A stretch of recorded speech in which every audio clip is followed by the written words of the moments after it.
नमस्कार दोस्तों, आपका स्वागत है हमारे इस चैनल में एडवोकेट कृष्ण कुमार त्रिपाठी। दोस्तों, भरण पोषण के केस जितने भी चल रहे हैं, चाहे वो 125 का हो, घरेलू हिंसा का हो, धारा 24 हिंदू मैरिज एक्ट का हो, या उसके अलावा किसी मुस्लिम विधि का हो या कुछ और हो, एक चीज ध्यान रखें दोस्तों। रजनीश वर्सेस नेहा का जो केस है, इसको बहुत ध्यान से स्टडी कर लें आप लोग। ठीक है, ये हिंदी में भी अवेलेबल है और इंग्लिश में भी अवेलेबल है। इस केस को सोच समझ कर ध्यान से इसको स्टडी करें। इसमें कई ऐसे पॉइंट्स हैं जो बड़े राहत वाले हैं।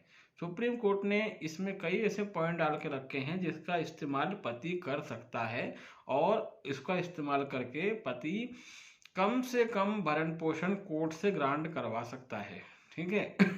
क्या हो रहा है एक्चुअली में कि जो गाइडलाइन सुप्रीम कोर्ट ने फ्रेम करी थी, उसको अभी जिला कोर्ट ठीक से फॉलो नहीं कर रही है।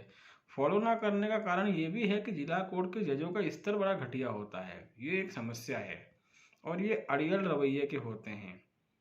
यही कारण है कि सुप्रीम कोर्ट की गाइडलाइन को ये लोग फॉलो नहीं कर रहे हैं। लेकिन क्या है कि कई लोग जो सोचते हैं कि हम लड़ेंगे, हार नहीं मानेंगे, वो हाई कोर्ट जाकर मामले को एकदम ट्रैक पर लाने की कोशिश कर रहे हैं।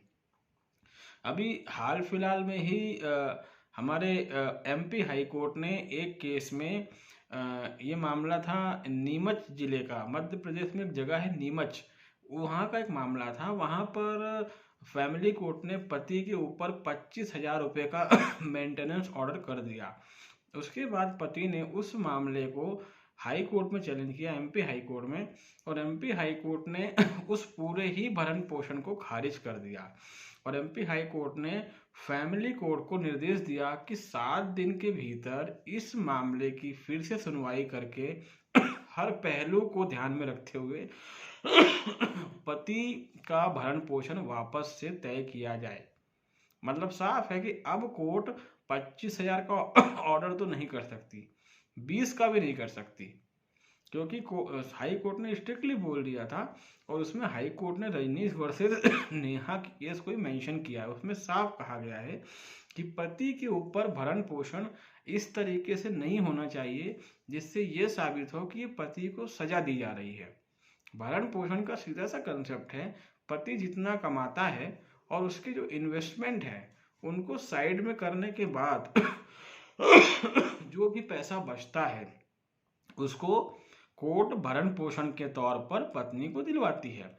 अगर पति जो है उसका बहुत सारा पैसा कहीं उसने लोन लेके रखा है, माता पिता की जिम्मेदारी है, बहन की जिम्मेदारी है और बहुत सारी चीज़ें हैं, तो ऐसे मामलों में कोर्ट बहुत सोच समझ कर ही भरण पोषण का आदेश जारी करे। ठीक है, कोर्ट मनमर्जी भरण पोषण का आदेश जारी नहीं कर सकती।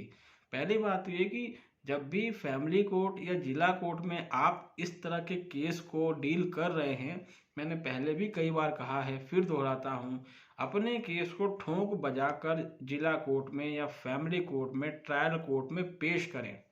एक एक पहलू को जज के भेजे में घुसेड़ दें अच्छे से उसको, क्योंकि मैंने कई बार देखा है एडवोकेट हो या क्लाइंट हो, मैटर को रिप्रेजेंट नहीं कर पाते।